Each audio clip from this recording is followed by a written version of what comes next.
Smokescreen. Gordon was feeling stuffed up. "It's the coal, Gordon," explained his fireman. "It's clogging up your tube something awful, but we'll have to make do with it, for there's nothing else." "Why not have a good sneeze, Gordon?" suggested Henry, thinking of the time when he'd punished some boys for dropping stones on him. "That will clear your tubes." "Certainly not," replied Gordon with dignity. "The Fat Controller wouldn't approve. He didn't like your sneeze, I seem to remember."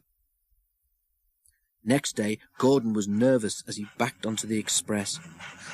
"At least I shan't slip today," he thought, "but I suppose they'll laugh at me again if I don't keep time." He needn't have worried. By the time he reached the junction, he was running nicely, and as he approached Edward's station, Gordon's fireman began to make up the fire. "Let's get a good run at the hill while you've got steam to do it," he said. "I don't trust this low-grade coal." At the station, a party of wedding guests, all in their best clothes, was standing on the platform. As Gordon swooshed through, running hard for the hill, smoke from the newly made fire streamed from his funnel. He disappeared into the distance and left a black smoke screen settling over the station. It covered everything, wedding guests and all, in a coat of soot and smuts. Waves to Gordon became shaking fists, and the wedding party hurried angrily to the station master's office. At the end of the line, an inspector came to see Gordon. His message from the Fat Controller was short, but not sweet. "It's not fair," Gordon complained to Boko. "How could I help that smoke? It's not my fault the coal's dirty." "Never mind," said Boko encouragingly.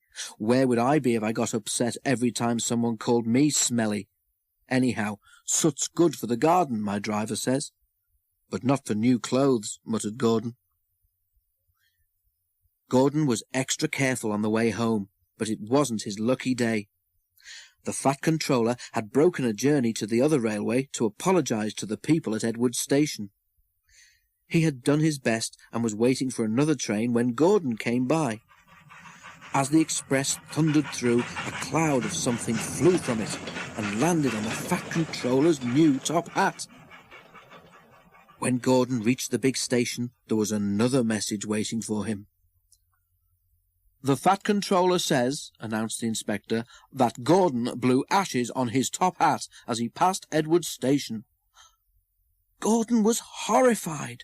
"Wheesh!" he exclaimed indignantly. "I did not. I was being extra careful." "I'm sure the Fat Controller can't be right," put in Gordon's fireman. "I can't help it," said the inspector. "That's what he says, so there it is. He will speak to Gordon when he gets home." Gordon went sadly back to the shed.